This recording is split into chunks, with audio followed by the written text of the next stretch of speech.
O planejamento comercial é um passo fundamental para o crescimento de vendas. Mesmo em um cenário de retomada, a definição das metas e alavancas são necessárias para que haja um norte nas ações. Do mesmo modo, o planejamento de marketing também precisa conversar com o de vendas para que as ações sejam convergentes. Quando um plano comercial agressivo endereça o máximo de crescimento desejado, a meta de vendas pode ser extremamente desafiadora tanto para os times comerciais quanto para os times de marketing. Nesses casos, explorar diferentes canais é mandatório, porém sempre antecipando o que se pode esperar de cada canal, seja inside sales, field sales ou canais digitais. Para o marketing B2B, é hora de gerar demanda, criar atenção, abrir portas e pensar em clientes de maior porte. Mas, afinal, como dar o suporte adequado para os canais tradicionais e presenciais, que até hoje garantiram a maior parte dos resultados, e, ao mesmo tempo, alavancar os canais digitais que estão crescendo? Eu sou a Renata Delia, estou aqui acompanhada dos sócios da Conversa Tech, Guilherme Esboarim. Olá, Gui. Fala, pessoal, tudo bom? Fala, Rê. E Juliano Dutini. E aí, Gil? Fala, pessoal, tudo jóia? Vamos lá, hoje tema interessante. Para falar a respeito, trazemos como convidado o Pedro Machado. Ele é sócio da Prática Consultoria Comercial e tem forte expertise em estratégias comerciais B2B. Já realizou projetos de consultoria em importantes empresas de segmentos como educação, tecnologia, serviços, saúde e indústria. E aí, Pedro, como é que você está? Seja bem-vindo. Bom dia, Renata, tudo bem? Estou bem, espero que vocês também nesse cenário diferente aí. Bom dia, Guilherme, bom dia, Juliano. Bom, Pedrão. Fala, Pedrão. Pedro, para começar, eu queria que você falasse um pouco sobre a sua experiência profissional. Você se formou em propaganda e marketing pela FAAP, tem MBA em marketing pela ESPM, pela FAAP, foi gerente de programação na NET, gerente de marketing da Telefônica, gerente sênior de afiliadas da ESPN. E você está na Prática Consultoria desde 2014. Não sei se eu errei alguma coisa, me corrija. Aproveita e conta um pouco para a gente o que vocês fazem lá na Prática. Legal. A trajetória é quase essa mesmo. Eu quase dediquei minha carreira toda em marketing, né? Me formei em propaganda, depois eu fiz uma pós-graduação na SPM, depois eu fiz um MBA na GV. E durante essa trajetória, sempre trabalhei nas áreas de planejamento comercial, de produtos, vendas, enfim. E aí me juntei à Prática Consultoria há 6 anos, né? É uma empresa jovem, tem 8 anos de existência, mas com bastante foco nesse mercado de ajudar as empresas a venderem e terem mais eficiência nos processos e na forma de vender. Legal, Pedro. E para começar, já vou te mandar uma pergunta matadora. Embora aqui o objetivo não seja matar ninguém. Muito pelo contrário. Muito pelo contrário. Aqui a gente é gente fina, todo mundo sai daqui revigorado e muito mais cheio de vivacidade. Hoje em dia nós estamos passando por um período de forte digitalização dos canais de vendas B2B, principalmente depois que essa pandemia chegou, né? E na sua visão, quais são as principais tendências nos canais de vendas B2B e como é que fica o canal presencial nesse contexto da digitalização? Legal, eu acho que assim, o momento, isso já vem sendo construído há alguns anos já, né? Mas a aceleração dessa revolução na forma de vender vem se acentuando não só pelo fato da pandemia, mas há algum tempo já, no sentido de que os ecossistemas de fornecimento para todos os segmentos, seja B2B ou B2C, mas especialmente trazendo essa tendência do B2C para o B2B, a construção de ecossistemas de fornecimento de serviços e produtos cada vez mais descascando a gente chama de a cebola do produto, né? Que vem o core do que é vendido e depois dos serviços e produtos agregados a esse core, né? Buscando recorrência de vendas e integrando vários atores da cadeia de vendas numa plataforma única de provimento, né? Do que vai ser ofertado. Então, as alianças estratégicas vêm se tornando cada dia mais relevantes para a construção de valor, né, diferencial de valor, já que o mercado cada dia mais tem competidores atuando com propostas de serviços e de fornecimento dos produtos e serviços, né? E aí a agregação desses parceiros estratégicos num ecossistema digital que permita a integração dessa cadeia das necessidades do cliente e da proposta de valor tem sido cada dia mais forte. O B2B, especialmente os canais presenciais, eles vão sempre existir, porque é muito difícil você conseguir fechar uma venda para esse segmento onde tem mais envolvimento com a compra, né? Especialmente onde tem mais envolvimento de compra, que todo o processo comercial, seja feito de forma remota e digital, né? Sempre existe uma interação no final do dia com alguém que possa trazer aquele último elemento de segurança na compra, né? De conforto na assistência técnica do produto ou do serviço. Então, o contato com a empresa ainda continua sendo muito relevante.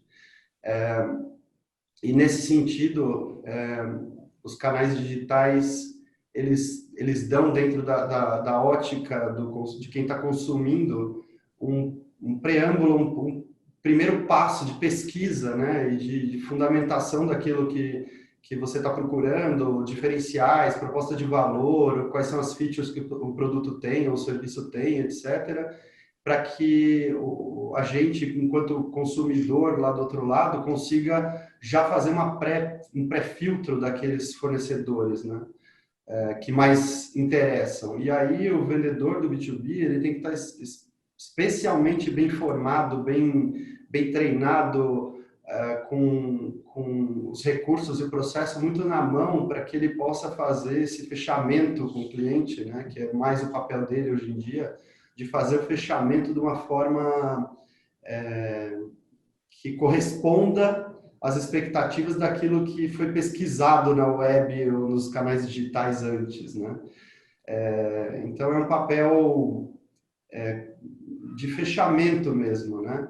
De uma argumentação final, de uma sutileza no atendimento, de um melhor preparo dele para poder encaminhar aquela venda de uma forma que aumente a conversão, né? A quebra sempre vai existir, a quebra de vendas, mas que aumente a conversão dele por ter essa intimidade já com o produto, o serviço, enfim, e que o canal digital acaba servindo muito de suporte para ele, para antecipar esse ciclo, né? Então, ciclos cada dia um pouco menores, vamos dizer assim, até porque essa facilidade de pesquisa que você traz da internet e dos canais digitais acabam fazendo com que já exista um amadurecimento do pensamento do consumidor, né? Então, os ciclos vão ficando menores e o perfil do vendedor tem que ser cada dia mais consultivo, mais especialista para que ele passe aquela segurança na hora do fechamento da venda. E o que você acredita que é o papel do marketing nesse contexto? Como é que o marketing pode apoiar todas essas mudanças, essas transformações que estão acontecendo aí em relação aos canais de vendas? Perguntei para você, em seguida, Juliano primeiro e depois Guilherme, façam suas considerações sobre o marketing também, beleza? Vai lá, Pedro. Eu acho que o marketing tem o papel fundamental hoje de ajudar a nutrir, né? Se antes o vendedor fazia esse papel de nutrir o prospect, né? O marketing tem esse papel hoje de ajudar a construir a imagem de reputação da empresa e dar essa credencial para que o vendedor tenha menos necessidade de uma argumentação desestruturada muitas vezes, né? Com o cliente. O marketing tem que ajudar a ampliar essa captação e trazer mais prospects de uma maneira mais inbound do que outbound, né? Porque o outbound cada dia é mais duro, então o inbound é muito relevante para que facilite essa trilha do processo comercial do cliente, do vendedor, né?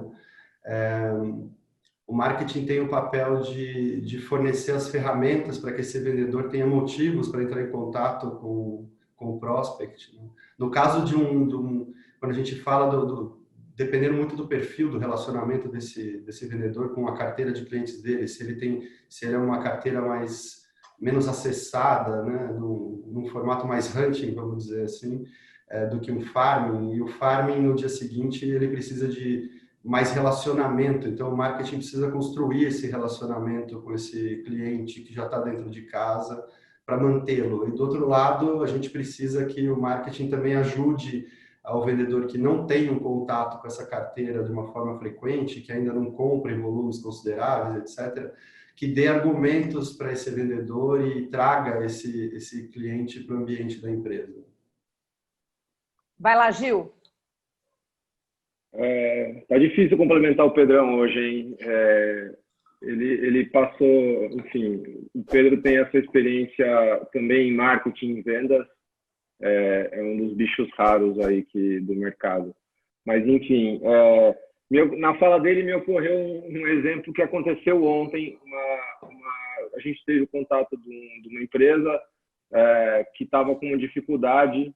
Eles, na verdade, já têm uma estratégia, digamos, digital para atração, né? Mas os volumes não estão mais alcançando o objetivo deles. E na conversa, a gente viu que eles têm bom investimento em mídia, conseguem capturar o que a gente chama de fruta baixa, né?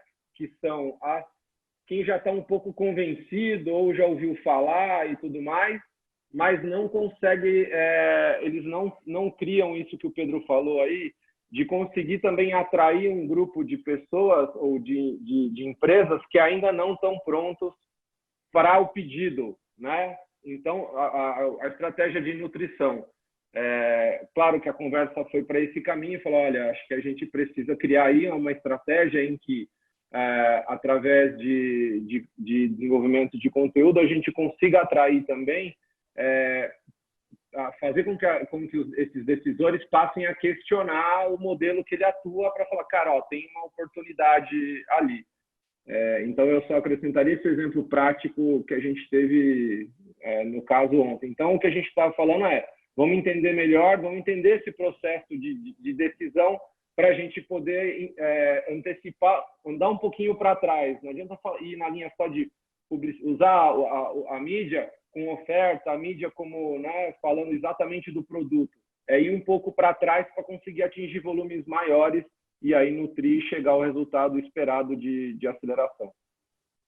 Vai lá, Gui. E o legal, assim, o que me chama a atenção nesse contexto e momento é que como o marketing finalmente no B2B está conseguindo conquistar o famoso protagonismo que vinha sendo buscado há muito tempo já. Eu que já estou no mercado faz um tempo, peguei a época que a gente simplesmente não tinha baixo protagonismo e tinha poucas metas de negócio que eram diretamente atreladas ao marketing B2B. Hoje, se você vai numa mesa de diretoria de uma empresa grande, enfim, de qualquer tamanho de empresa, na verdade, é bem provável que já tem uma meta muito clara para vendas vindo de canais digitais. E, geralmente, essa meta é a alavanca de crescimento das empresas, né? Os canais tradicionais garantindo ali o volume, né, e a não queda do número, e o que, geralmente, de novo, é a alavanca de crescimento são canais digitais. E se você está numa mesa de diretoria e fala, canais digitais, como é que estão? Para quem que vão olhar? Vlum, marketing vai receber aquela fitada. E aí, marketing, o que foi feito? Isso não acontecia antes. Quando você falava de resultado de venda, a área comercial que era o foco de cobrança, louros, inclusive, e tudo mais. Quando a gente fala especificamente de canais digitais, vendas com origem em canais digitais, marketing está 100% no jogo. 100%. Então, isso é ótimo para o marketing. Por outro lado, é óbvio, o pessoal vai ter que aprender a lidar com pressão por número. Durante muito tempo, o marketing não teve que lidar com essa pressão tão enfática por resultado, como a área comercial tem que lidar já há muitos e muitos anos aí, né? Então, é um negócio que o pessoal vai ter que aprender a suportar pressão por número. Queria protagonismo, está aqui. Junto com o protagonismo vem um pouco de pressão também, é lógico, né?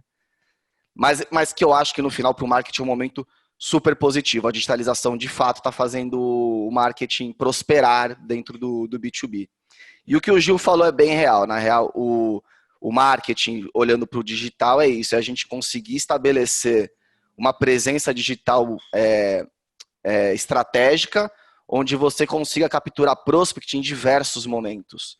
Sempre de olho em qualidade, óbvio, mas em diversos momentos. Não só no momento que ele já está sabendo que ele precisa de uma solução XPTO, desde o momento que ele, às vezes, está buscando uma eficiência e não sabe nem por onde começar, por exemplo. Então, acho que vai muito por aí. Momento novo do marketing B2B e esse papel de garantir presença digital para garantir essas metas de canais digitais dentro das empresas, né? Vai, Juliano, comenta o que você quer comentar, porque você está afoito para comentar, estamos observando. Vamos lá. Fala, meu filho. Não, é só a questão, é que a gente fala de canal digital, né? E aí todo mundo acha que, não, eu já faço aqui a minha mídia online e tal, e ele já entende que isso é uma captura, pode ser até relevante, né? Mas não tão qualificada, não explora todo o seu potencial. O exemplo que eu dei e o que o Gui está dizendo aí é o seguinte: você fazer a mídia só pode não ser suficiente. Você tem que estar casado com uma estratégia de entender cada momento de decisão e, a partir disso, nutrir cada momento para que ele evolua e que chegue naquela condição que o Pedro mencionou, que a hora que ele chega para as vendas têm um papel muito mais consultivo no sentido de detalhar pontos específicos, às vezes customizados, se a gente estiver falando de uma plataforma ou o que quer que seja, para aquele cliente específico, para poder fazer a amarração final. E, como o Pedro disse, é importantíssimo, a gente já mencionou aqui até em podcasts anteriores, esse alinhamento entre marketing e vendas, onde o vendedor não pode tomar a chamada bolada nas costas, ele precisa conhecer todos os conteúdos, todos os materiais, tudo que está chegando ao cliente dele, para que ele chegue lá no nível 2, né? Não adianta ele chegar para explicar o que o cara já entendeu, ele tem que estar realmente, ele tem que entender a dinâmica do cliente dele, enfim, focar exatamente no trabalho final, nessa amarração aí. Tem uma outra pergunta aqui, falando em bolada nas costas, eu tenho uma pergunta sobre comidas de bola e vou endereçar para o Pedro. Quais são os principais erros, as principais comidas de bola cometidas pelas empresas nesse processo de digitalização dos canais digitais e de maior protagonismo dos canais digitais e como evitá-los? Nossa, são vários. Eu acho que assim, quando a gente olha para a jornada do cliente, né? Como é que esse cliente constrói o raciocínio dele e a lógica de compras, e quando a gente pensa no dia a dia de quem está do outro lado lá, precisando de algum tipo de serviço, produto, enfim, eu acho que as empresas têm cometido um erro de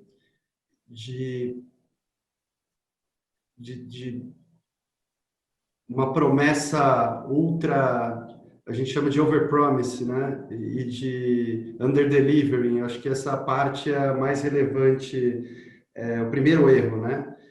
Na busca por uma proposta de valor, um diferencial relevante para poder atrair esses clientes, muitas vezes acaba se prometendo demais, mais do que precisa, inclusive, de acordo com o que o cliente, do que a gente identifica lá na construção da persona, ou na nossa proposta de valor de produto, etc.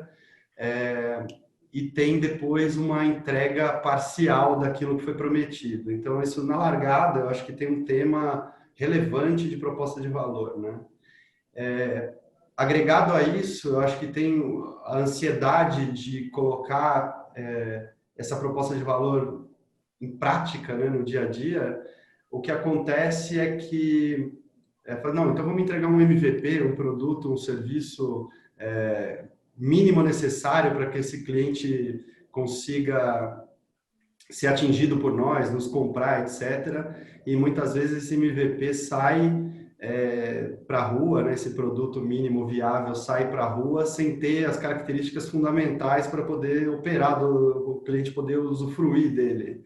E aí o que acaba acontecendo é essa falta de percepção real de valor entre o que foi prometido e o que foi vendido, porque a gente precisava botar um produto na rua no dia seguinte, né? E esse produto acaba ficando sem os requisitos básicos necessários para que o cliente possa usá-lo, né? E aí você vai fazer aquela velha, vamos trocar o pneu do carro com ele andando, né? Isso da ótica de construção mesmo de valor. Quando a gente vai para um produto que já existe, que está bem formatado, enfim, que a gente está explorando outros canais, muitas empresas acabam gerando uma certa ansiedade de atrair prospects de uma maneira mais massiva, enfim, e acabam cometendo o erro de não construir a sua grade de atração, de conteúdo de atração, enfim, de uma forma que dê a tal relevância necessária. Então, o que acontece é que você vai ver lá 15 posts na semana, com aquela necessidade, como se só o conteúdo, a produção de um monte de conteúdo fosse resolver o tema de atração, e não é isso, né? A gente precisa, num mercado onde você quer trazer clientes diferentes, construir reputação. Isso passa por trazer para a empresa entre aspas, notório saber, né?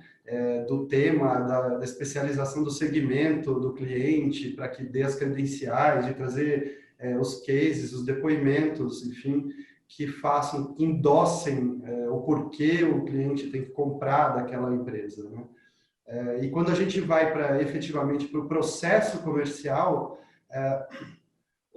a agilidade que o digital busca trazer para o processo comercial, muitas vezes acaba sendo prejudicado por uma falta de entendimento da construção do reflexo da jornada do cliente no processo de decisão da compra. Então, o lead fica lá frio, porque o processo não trouxe o imediatismo, um escalation para o vendedor atendê-lo de forma rápida, né? Ou o inside sales não está preparado suficientemente para poder argumentar e tem menos conhecimento do que o próprio cliente que já fez as pré-pesquisas daquilo que ele quer comprar. E na hora do fechamento da venda ele acaba pecando muito e aí, enfim, não traduz aquela agilidade do digital na prática do dia a dia. E depois o processo de delivery daquele produto também não condiz com tudo que o digital fez de atração, porque todo para dentro de casa está no manual, né? Está num outro modo. Então, no arame, né? Está amarrado com o arame lá, Pedrão. Acaba fazendo com que esse cliente, eu tive uma experiência de compra ultra agressiva, ágil, e a hora que entra dentro de casa tem uma papelada, enfim. Então tem N desafios aí de convivência do online com o offline que ainda não estão muito bem estabelecidos. São raras as empresas que a gente vê esse mote. Mas mesmo as empresas que têm uma natureza completamente digital, no final do dia, a gente ainda não conseguiu se livrar do contato humano, né? E pela construção, pela concepção do que é o digital, de uma venda digital e de usufruir de um processo completamente digital, a falta da interação humana no final do dia acaba fazendo com que você não saiba nem onde recorrer, né? Então, como é que você equilibra a formação de preço e custo para que você consiga dar o atendimento correto para o cliente no processo depois que ele comprou? Foi tudo fácil no digital para comprar e depois foi tudo difícil no offline para ser atendido, né? Então, tem N casos aqui de comidas de bola que dá para falar, enfim, até citar cases, etc., né? Mas eu acho que tem muito disso, sabe? Da empatia e do pensamento da jornada do consumidor, do cliente, do prospect e depois do cliente, traduzindo o que o digital faz de bom para o mundo do dia a dia mesmo, do offline e do próprio digital depois na hora do consumo, né? E aí, mudando um pouco de foco, em vez de falar de vendas, falar de marketing. Vou perguntar primeiro para o Guilherme, porque eu achei que ele está meio quietinho, e quero saber do ponto de vista de marketing, quais os principais erros e comidas de bola neste momento de transformações. Pois é, tem alguns clássicos para a gente citar, assim. O Gil já falou vou reforçar aqui, que é a questão de não ter um alinhamento entre marketing e vendas. O Pedro também passou por isso. Então, vendas, opa, pingou um lead, parece ótimo aqui pelo digital, foi para o vendedor responsável pelo atendimento, chega lá, vai falar com o cliente está mais estudado que a própria vendedora, né? Nossa, vi aquele infográfico incrível que vocês fizeram, que legal. Ah, você viu? Puxa, que bom, porque eu não vi, né? Então tem que tomar esse cuidado, assim, esse alinhamento não é simples de fazer no dia a dia, tá? Não tô falando que é fácil, faz lá que é rapidinho. Mas tem que ser um negócio que o marketing tem que botar energia nisso. E mostrar para vendas tudo que tem sido feito, quais materiais estão sendo divulgados para o cliente, o que o cliente tem tido acesso em relação a informações da empresa, do produto, do serviço e do mercado. Esse alinhamento tem que estar muito bem azeitado. Tem a questão também do foco em volume, né? Marketing, às vezes, vamos digitalizar. Abram as comportas e tragam todo mundo que vocês encontrarem passando pela internet. O que acontece é que depois na ponta vem um bando de lead ruim, vendas vai abordar esses leads e vai falar, caraca, vocês querem me ferrar a vida, para não falar outra coisa, e esses leads acabam sendo despriorizados por venda. É natural acontecer isso, vendas vai atrás do lead que realmente tem qualidade. Então esse cuidado com qualidade é essencial, não foca em volume, foca em qualidade. É um erro também que costuma rolar, porque às vezes o marketing vai no impulso de fazer muita mídia, tal, de dar as caras no digital, muito na linha de fundão de funil, ou usando um copywriting para atrair as pessoas. Quer melhorar a eficiência da sua empresa? Me pergunte como. A pessoa acaba indo para lá, não sabe nem porquê, e aí depois vem aquele bando de lead ruim. Estou dando um exemplo bizarro aqui, mas tem coisas do tipo que acontecem bastante. Então a importância de você nutrir, dar informação, garantir que a pessoa realmente está ciente de que tipo de conversa ela está pedindo para ter. Tem também os casos de vendas que acontecem 100% online, principalmente em SaaS, né, em contratação de alguns softwares para empresas menores, principalmente. Mas esse contexto que eu estou dando é para empresas maiores, tal, empresas médias que têm uma questão da venda assim, em algum momento ser presencial, por mais que ela tenha sido gerada no digital. E eu tenho uma outra pergunta, que é como dar o suporte adequado para os canais tradicionais e presenciais que garantiram a maior parte dos resultados até hoje e, ao mesmo tempo, alavancar os canais digitais que são as alavancas de vendas? Essa é uma pergunta que a gente falou lá na abertura do podcast. Vou endereçar para o Pedro, que está por dentro do assunto todo aí. Acho que, assim, na verdade, tudo que a gente constrói num planejamento comercial é garantir que possa existir uma convivência entre os diferentes canais, né? Tem espaço para todos. E aí, quanto menos complexa a venda, mais digital ela pode ser, né? Quanto menor envolvimento de vendas com a compra, mais digital o canal pode ser. Então, você pode segmentar os canais por perfil de produto, por exemplo. Ou, dependendo do perfil de cada prospect, regionalizado ou de tamanho agregado com o produto, a convivência entre os canais diferentes, né, faz mais sentido. Então, quando você tem um produto de baixo envolvimento para clientes de menor tamanho, numa região geográfica onde você não tem uma presença, seja de um distribuidor ou de um canal presencial, você pode e deve explorar mais o digital, né? Quando você tem um envolvimento maior de compra, quanto maior o envolvimento, mais presencial vai ser. E aí, o que o marketing tem que fazer é atuar de forma diferente para cada perfil de cliente e produto, onde você tem esse nível de envolvimento, de complexidade de decisão, né? vendas com ciclos menores pode ser feita mais online, enfim. Então, quanto maior, e aí que vem a construção toda do planejamento, né? Quanto maior envolvimento, maior ticket médio, maior impacto o produto tem no dia a dia, mais técnico, mais presencial ele vai ser na hora da efetivação dessa venda. Ao contrário, quando tiver menor envolvimento. E aí, para o custo de aquisição dos clientes fazer sentido, você vai atacar com diferentes canais, porque o presencial é muito mais caro, o Inside Sales tem um preço melhor e permite um ataque mais massivo e menos dependente, vamos dizer assim, de um funil de nutrição. Né? A nutrição no Inside Sales, ela acaba sendo o segundo passo até, né? Para que esse agente comercial possa continuar o relacionamento dele na prospecção. E quando você vai para o digital puro mesmo, baixo envolvimento, compra online, região geográfica, clientes de menor tamanho, faz muito mais sentido você atacar com um perfil de canal que tem um custo de aquisição mais baixo, em teoria, né? Que você pode trazer um funil muito maior e depois usar os outros canais apenas como resgate do abandono, vamos dizer assim, do carrinho no final do dia, né? E aí é muito importante que esse canal digital tenha quase que um reflexo do que o presencial né? Como fonte de consulta, como comparativos, como ajuda nesse processo do funil, desde a descoberta do problema lá até o fechamento de fato, né?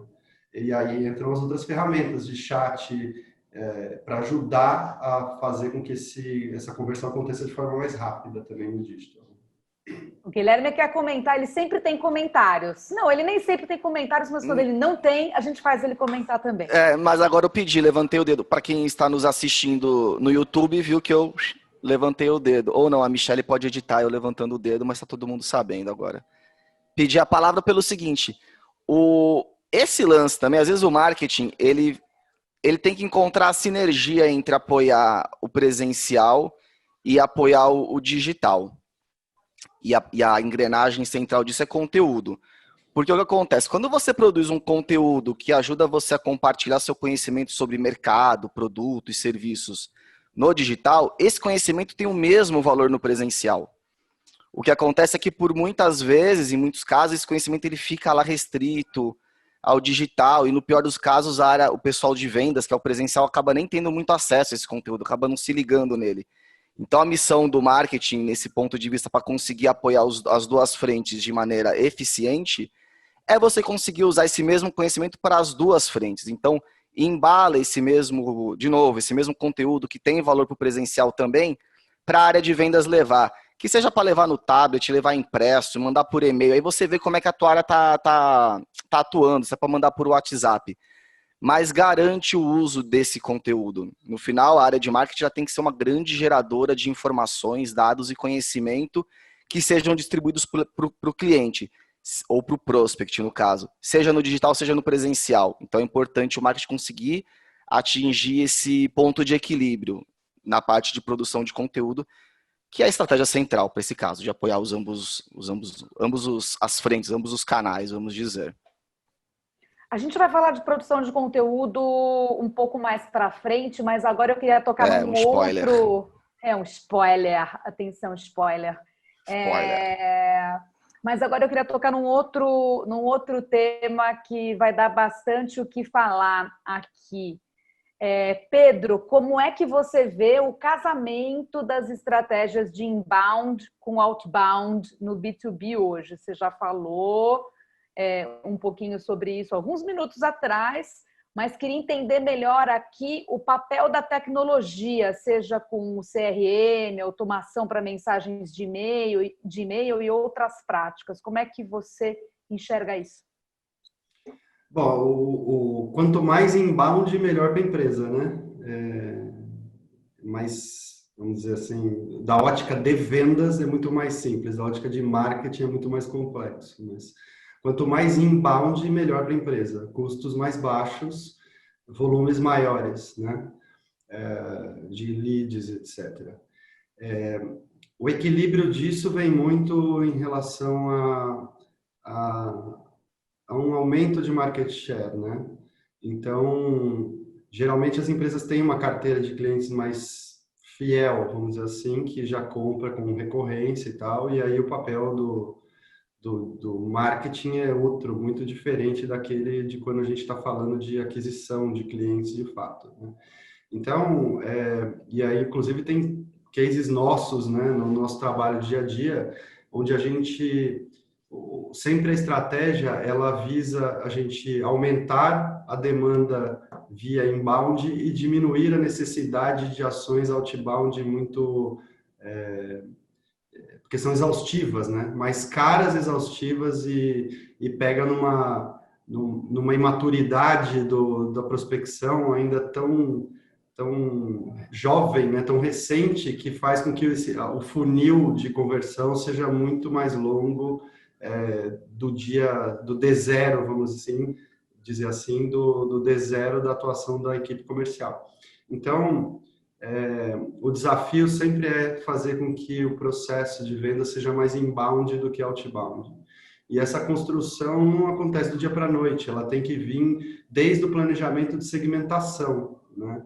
Desde o momento onde você segmenta as carteiras e os perfis de clientes que você quer atingir, na aquisição de uma boa base de dados para poder nutrir, da identificação dos contatos corretos dentro da empresa, do entendimento da cadeia de relacionamento do seu prospect para poder você tentar atingir via outros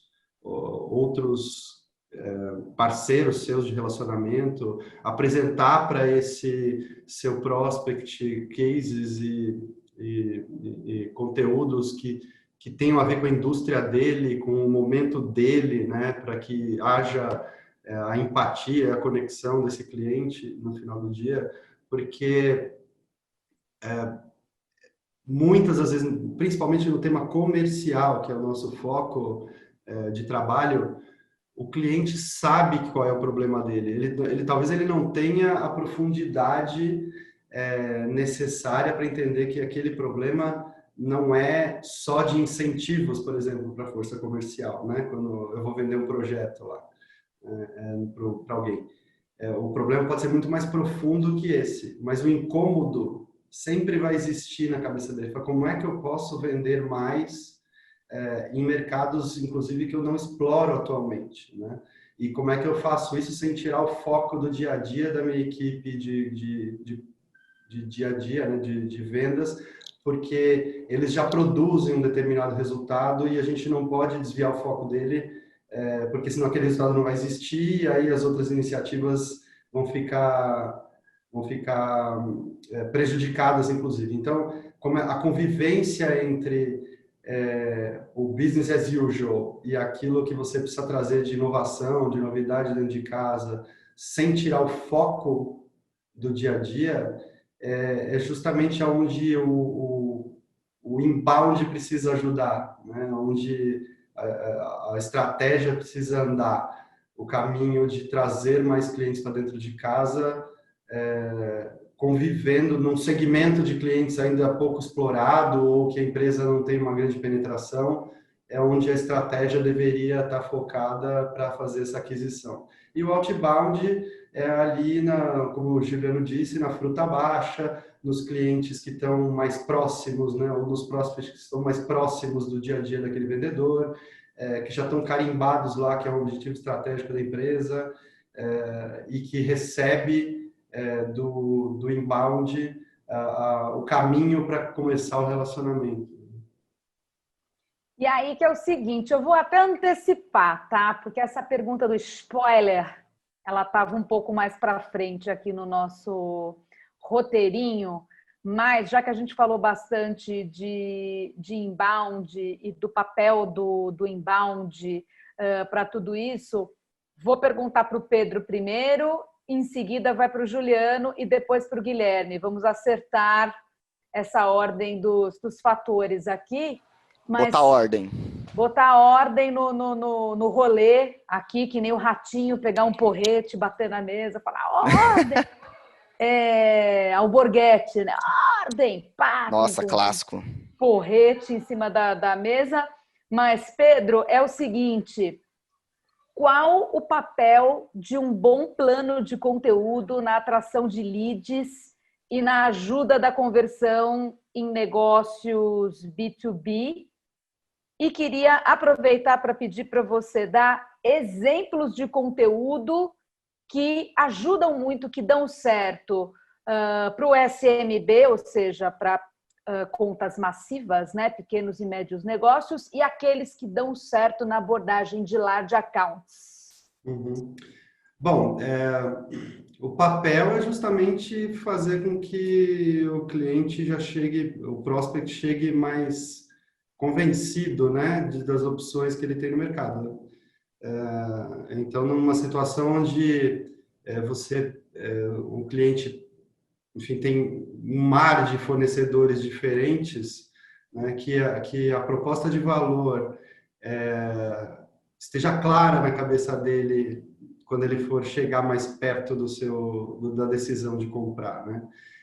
E que ele consiga diferenciar os benefícios que ele tem em comprar da minha empresa versus o que ele vai comprar da sua empresa, né? E aí e tentar suavizar o tema preço nessa comparação, né? Então tem um tema, realmente o papel é nutrir, é captar lá no topo, na boca do funil e trazer o lead mais qualificado possível com o menor ruído de percepção do valor ou na comparação com as concorrências, né? Para que na hora da decisão a coisa já esteja bem madura na cabeça do cliente, do prospect, e o vendedor consiga fazer esse fechamento de uma maneira descomplicada, vamos dizer assim, né? Quando a gente fala de SMB, eu acho que o grande tema, assim, é um conteúdo mais massivo mesmo, né? Que tem que estar presente em várias mídias, que tem que trazer as features muito claras do produto, que tem que mostrar o tema de custo-benefício, que tenha um processo simples de decisão de compra e que seja fácil fazer a compra no final do dia nesse canal digital. Num large account, quando ele é um prospect, a gente precisa fazer com que o endosso da marca, do produto que vai ser vendido, seja bem construído para ele através de cases de outros clientes parecidos com ele, similares a ele, né? Então, é muito mais fácil quando você vai vender alguma coisa para uma indústria, quando você apresenta uma problemática e uma solução de uma outra que foi aplicada numa outra indústria pela sua prestação de serviço, né?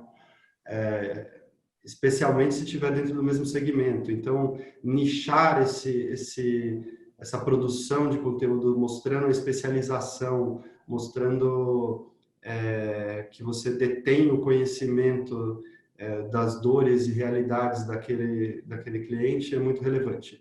Quando você vai para a manutenção do cliente ou para compra, para ampliação da sua venda dentro do mesmo cliente, o conteúdo é outro, ele tem mais a ver com relacionamento mesmo, de aproximar, de garantir a aproximação do vendedor com o cliente, né?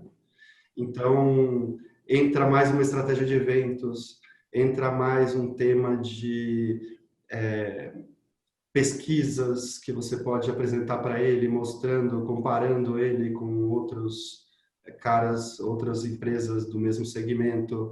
Entra um estudo de mercado relativo às tendências do negócio dele. Pode entrar palestras com especialistas do segmento dele que geram interesse. Então, tem a ver muito mais com essa ideia de que eu sou um braço seu e eu compartilho do seu momento, do seu dia a dia, né? Enfim. Então, são coisas muito distintas, assim. Elas têm o mesmo... No final, pode ser até que seja o mesmo conteúdo, mas a forma como ele é apresentado é muito diferente entre um e outro, né? E aí ter essa adaptação é muito relevante assim, para o dia a dia dos canais de vendas. E tem duas coisas aí, né, Pedro? Uma é o tipo do conteúdo, que pode ser, sei lá, um infográfico, um e-book, um white paper, um blog, um vídeo, um formato de áudio que você oferece, mas a abordagem, às vezes, do tema é o que vai mudar e vai depender muito do contexto, é claro, né? Isso. Juliano, quais são os seus 10 centavos, ou 10 mil reais, ou 10 milhões? 10 mil Pode reais. ser em dólar também, que é mais caro. Fique à vontade para comentar. Pesos argentinos, então. Pesos argentinos. Aí ficou ruim. Eu nem sei mais calcular peso argentino, porque o real desvalorizou tanto. Os caras estavam tirando um sarro com a Argentina. Pô, o brasileiro cospe para cima mesmo, né? Mas, enfim, vamos lá, Gil. Deixando a economia de lado, eu acho que a história do papel do conteúdo, se fosse para resumir, eu diria que tem 4 que são as mais importantes, e dependendo da atuação do canal de venda, ela é mais ou menos importante. Então, acho que primeiro o papel dele é atrair, mais que tudo, né? Criar essa atração. Depois eu acho que ajudar na comparação. Beleza, entendi, atraiu, entendi a dinâmica, entendi o desafio, entendi como encaixa, cara, deixa eu ver quais as soluções disponíveis, como é que eu posso solucionar isso, né? O terceiro, eu diria que é diminuir a objeção. Então, assim, a hora que entra o teu produto, né, isso tem muito a ver, tem que estar muito conectado com o que vendas encontra aí na rua, né? Falando em B2B, especialmente em que a gente tem a venda presencial, diminuir objeção, diminuir ponto de atrito, e por último, passar segurança da decisão. Então, cara, se você percorreu até aqui, você ainda está na dúvida, você está, né, convencido de que é um bom negócio, você entendeu que as objeções podem ser superadas, que ele está numa posição importante frente às outras soluções, só que você ainda está inseguro. Aí entra essa outra parte, o Pedro até comentou, o cara está no segmento dele, ele vê uma série de empresas que estão utilizando aquele produto, aquele serviço, que estão conformes com o resultado e que têm encontrado o caminho para aquele problema. E aí, dentro dessas 4 frentes, eu diria que, se a gente for falar de atração, ela é muito importante, sempre é muito importante a atração, mas se eu fosse dizer especificamente para SMB, para menores, massivos, eu acho que ela é mais importante. Diminuir a objeção é importante para os dois, mas quando a gente tem o presencial que precisa dar a cara lá, e a hora que o cara fala, cara, tudo bem, mas eu já tenho uma solução, já funciona. E aí, como é que você desenrola a partir disso, né? É muito mais difícil, o cara tem que estar preparado. O tema da comparação também serve aí, eu acho que esse é comum aos dois, sempre, qualquer decisão que a gente toma na vida ou na vida profissional, passa por um momento de você comparar quais as opções que você tem, então isso aqui precisa ser muito bem trabalhado. E, cara, segurança, ninguém gosta de tomar a decisão e correndo, você sabe que qualquer decisão você corre risco, né? No caso de um large aí, né, Pedro, o cara que toma uma decisão por a gente já ouviu algumas, enfim, trabalhando em empresas em vidas passadas, as decisões às vezes são tomadas em cima de uma marca. Cara, vou decidir, o grande decisor, por exemplo, de tecnologia, apesar de ele entender que tem uma solução melhor, mais ágil, mais tudo, de uma empresa pequena, só que, cara, ninguém usa, ou tem pouca gente usando ainda, dependendo do perfil da empresa e desse decisor, ele não vai colocar o emprego dele em risco. Ele vai falar, cara, eu vou nessa marca aqui que é conhecida, tal. Basta ver aí na rua, acho que quem, especialmente do mercado de tecnologia que está ouvindo a gente aí, já deve ter vivenciado essa situação. Mas é isso, o importante se ele tomou uma decisão mirando segurança, beleza, tá ok, né? Ele tomou a decisão que ele tinha que tomar. O ponto é se ele tomou uma decisão em cima de um não entendimento, de uma objeção, ou se ele tomou uma decisão não em cima de uma coisa bem comparada. Se ele entendeu tudo e conscientemente tomou uma decisão porque ele não quer arriscar, ok. Então, o papel do conteúdo não é convencer todo mundo, né? O papel é deixar todas as cartas na mesa, é colocar a empresa com transparência para evitar, inclusive, o overpromise, como disse o Pedro, né? Se você está dizendo aquilo, você tem que entregar. Se você faz um comparativo, você tem que entregar, né? Mas enfim, Entregou. Entreguei, né? Entreguei. Foi boa. Enfim, para finalizar, eu dou essa engasgada aqui, mas eu acho que está passado aí o conceito do papel. Vai lá, Gui, o que você está se coçando para falar de novo? Você está se coçando para falar alguma coisa? Não, é que eu tava pensando que eu podia falar depois dos dois. Não sobrou nada. Não sobrou nada. Não. O último de calça curta.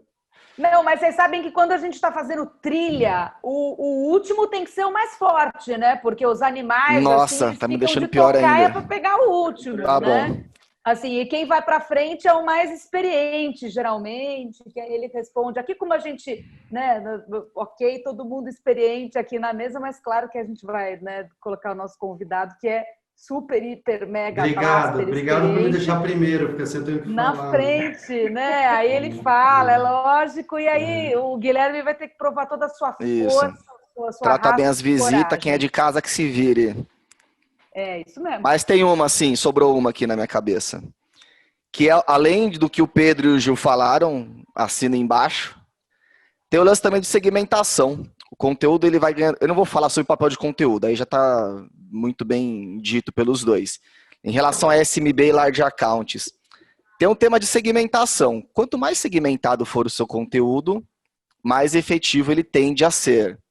Se eu for falar com indústria, se eu conseguir falar com a indústria de produção de celulose e coisa do tipo, você vai estar sendo hiper específico, por consequência, o seu conteúdo vai ter mais relevância para aquela pessoa, para aquela persona. No SMB fica meio difícil de você fazer isso, porque geralmente você tem muitos perfis de clientes. É o ABM, né, Gui? Exatamente. É isso que o ponto é esse. Quando você vai para o large account, então no SMB você tem que tentar chegar num nível de segmentação interessante. Então, sei lá, você vai falar com estabelecimentos de alimentação fora do lar, tenta falar com, sei lá, restaurantes e pizzaria separado. Você não vai conseguir falar com um restaurante de, sei lá, churrascaria específico, porque é um subsegmento. Já em large accounts, que o ticket médio tende a ser muito maior, vale a pena você ir no foco. Vou falar com essa empresa de tecnologia para varejos que estão espalhados nacionalmente e que tem, sei lá, grande quantidade de caixas. Eu dei um exemplo qualquer aqui. Mas o ponto é esse, é você ir na estratégia mais de ABM, que é você ser muito específico, fazer um conteúdo basicamente ad hoc. Vou fazer um conteúdo pensando nessa empresa ou nessas 3 empresas desse subsegmento que eu quero ganhar espaço. Obviamente que esse conteúdo vai ficar matador, que a pessoa vai pegar aquilo e falar, nossa, é para mim isso aqui. Não é para o meu segmento, é para mim. Tem uma diferença. Então, acho que esse equilíbrio entre SMB e Large Accounts passa por isso também, a profundidade e a especificidade da segmentação que você vai dar no conteúdo. E aí tem uma outra pergunta de 10 milhões, não sei se de euros, de dólares, de pesos ou de reais, por mim, vale euro. Mas vou mandar para o Pedro, que é o nosso líder da matilha de hoje, a figura mais experiente, quem dita o ritmo desse programa. Pedro, é o seguinte, se você tivesse que fazer um exercício, fazer de conta que o mundo voltou a ser monocanal, o mundo não é mais multicanal.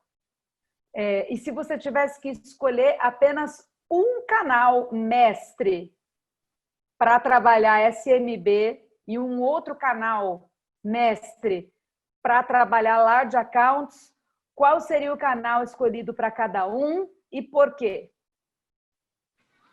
Olha, sacaneou agora, hein? Escolhe. Você tem que escolher um, eu escolho. Assim, a gente, se o universo é restrito, a gente dá um jeito, né? Gosto assim, pessoal. Trabalha com Olha a lição aí. Você viu? O cara chamou, pode mandar. No caso do SMB, eu acho que a gente tem um momento interessante de transformação de um canal massacrado de inside sales, vamos colocar assim, de telemarketing, né? Que ganha um perfil muito diferente, com um custo mais alto, com uma especialização melhor, enfim. eu acredito que com um apoio correto de marketing, o Inside Sales é o melhor canal para um SMB. Assim. Eu acho que tem um tema humano que não é dispensável no mundo onde qualquer coisa hoje você compra com um clique e depois você não tem atendimento algum no final do dia na experiência de uso, né? E mesmo na de compra, assim, com um pouquinho mais de envolvimento de compra, eu apostaria no Inside Sales. Eu acho que ainda vale o que eu disse anteriormente, que é a métrica de envolvimento de compra e tamanho de cliente. Isso driva para mim completamente que canal vai ser usado. Então, baixo envolvimento de compra, alto envolvimento de compra, SMB, Inside Sales. Alto envolvimento de compra, volumes grandes em key large accounts, presencial. Eu não desprezo isso de forma alguma. Eu acho que ainda não é trivial você fazer um processo de compra no B2B, começar no online, nascer no online e terminar no online, a não ser que sejam serviços as a service, né? Plataformas as a service, como, enfim, quando a gente fala de tecnologia.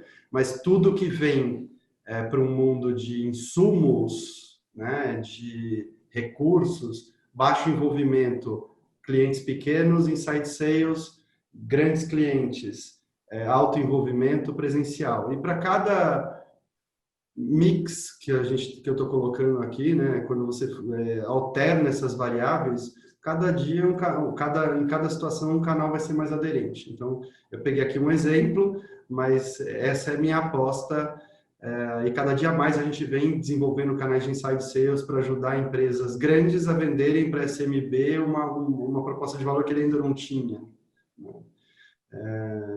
E esse inside sales tem um suporte, uma necessidade de suporte de marketing absurda em termos de conteúdo, de regra de comunicação, em planejamento comercial com gestão das rotinas, com a aquisição dos mailings para contato, o treinamento, a proposta de valor, enfim, tudo isso é o que o marketing tem que prover para esse canal funcionar.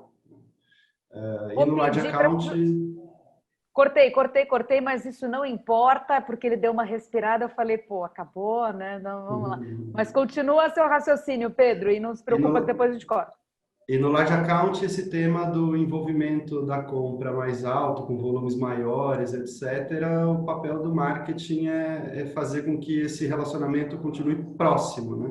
Que traga a reputação para a empresa e que o relacionamento seja construído de uma forma próxima mesmo, e mantida próxima, né? Enfim, é isso aí. Juliane e Guilherme, temos pouco tempo, mas se alguém quiser tirar no palitinho algum comentário, tirar algum coelho de marketing da cartola para comentar ou complementar o Pedro, falem agora ou calem-se para sempre. No toque de 3 segundos. 3, 2, 1. Uau, vou até bater palma que esse povo fala pra caramba e agora tá todo mundo quietinho porque o Pedro matou a pau. Vou eu falar, estragar tudo que ele falou. Nosso líder o que eu falo boa, Pedro, é isso aí. E é bom, esse negócio de área de compras que ele tá enfatizando é um lance mesmo para large account. Todo mundo esquece desse pequeno detalhe que chama-se área de compras. Como é que você vai resolver digitalmente isso, né, Pedro? Então tem que ter alguém lá, de fato, para desenrolar. Nada a acrescentar, Renata. Nada mais, mas acrescentou. Enfim, para a gente fechar o nosso episódio 5 do podcast Conversa B2B, lembrando que você pode sempre acessar o nosso site conversa.tech. Também estamos no YouTube, procure por nós, Conversa Tech, se vocês quiserem ver nossas carinhas muito bonitas, nossos fones de ouvido bonitos, meu microfone bonito. Podem acessar a gente e também assistir a gente no YouTube. Temos uma newsletter mensal que a gente gosta muito de fazer e a gente acha que vocês podem gostar bastante de receber também. Temos blog posts que complementam o que a gente está falando aqui, portanto, acessem. Mas, para fechar, de novo, na categoria Tiro a queima-roupa, vou pedir para o Pedro tentar resumir em 1 minutinho como definir os indicadores recomendados para as áreas de marketing B2B garantirem a eficiência das suas ações nesse novo contexto de vendas que a gente trouxe para esse episódio. A gente sempre aplica em todos os nossos clientes um modelo de funil, né? No processo comercial. Então, assim como existe o funil de marketing, existe o funil de vendas. Então, é praticamente um espelhamento, né? A conversão de uma etapa para outra. Porque você não vai chegar na venda antes de ter tido uma proposta, você não vai chegar na proposta antes de ter tido uma oportunidade mapeada, você não vai ter essa oportunidade mapeada antes de ter tido um contato, antes de ter tido um mailing. Então, a conversão é muito binária o indicador, né? A conversão de cada etapa vai te trazer o resultado no final. Então, a gente sempre trabalha com todas as conversões de etapas, né? Então, apresentar isso e ter o forecast disso semanal, enfim, dependendo da indústria, diário, quinzenal, mensal, para você acompanhar como está a evolução desse afunilamento da conversão, é a única forma que você tem para garantir as métricas de efetividade, tanto do lado de marketing quanto do lado de vendas, né? Inclusive, isso vai trazer subsídio no final do dia de por que eu não vendi, né? Qual o motivo que eu não vendi, para poder retroalimentar o processo. É tão importante quanto o quanto eu vendi ou quanto eu não vendi, por que eu não vendi. Então, são esses os indicadores que a gente acompanha normalmente. Todo o funil, o funil de conversão, de etapa para etapa, e os motivos de por que eu perdi, em volumetria de perdas e de ganhos também, né? Basicamente, são esses indicadores que a gente persegue sempre, né, em qualquer situação, em qualquer empresa que a gente venha trabalhar. Comentários finais para Juliano e Guilherme tirarem no palitinho a respeito de indicadores. No toque de 3 segundos, Juliano. Ju levou. O Gui falou sobre o protagonismo do marketing, de pressão e tudo mais, e eu acho que aí quando a gente olha o funil de vendas, né, normalmente, independente de massivo, não massivo, o que seja, tem as origens dessa venda, né? A gente consegue, através desses indicadores, onde é que ela se originou. E aí a responsabilidade de cada canal de captação acaba sendo essencial. Até porque tem canal que converte melhor. Indo até além, né? Se a gente for a origem daquele lead digital que veio por Google Search, a gente consegue, aí sim precisa ter uma boa estrutura, nem sempre é possível mapear até venda, mas você consegue identificar aquela conversão em cima daquele canal de captação, seja um mailing, seja digital, seja uma captura na rua, ou o que quer que seja, a gente consegue ver esse mix e conseguir, como disse o Pedro, retroalimentar o processo e identificar as melhores fontes e até as piores, e conseguir balancear, inclusive, os investimentos, né? Porque atrair e tudo mais custa dinheiro. Bom, aproveitando essa deixa maravilhosa de Juliano e Pedro, queria agradecer, em primeiro lugar, o nosso líder da matilha, Pedro Machado, pela presença, pela sapiência, pelas pílulas de conhecimento divididas conosco no podcast de hoje. Obrigadão, Pedro. Obrigado a você, Renata. Queria agradecer também a Guilherme e Juliano. Foi bom para vocês todos, aliás, vocês estão felizes, vão seguir. Para quem, só uma curiosidade para vocês que estão ouvindo esse podcast, geralmente a gente grava de manhã, outro dia o Guilherme abriu uma champanhe de manhã, 10 horas da manhã. Hoje, foi bom. Visto, foi bom aquele dia? Foi bom. Né? Foi? Teve cerveja, teve champanhe no episódio, uma loucura. Agora acho que o Pedro e o Juliano vão almoçar, agora não, daqui a pouco, lá para o meio-dia. Mas queria agradecê-los também pela presença hoje. Lembrando a você, ouvinte, siga-nos na sua plataforma de streaming favorita. A cada 15 dias a gente está por aqui e a gente se vê na próxima. Um beijão, pessoal. Muito obrigada. Valeu! E até mais.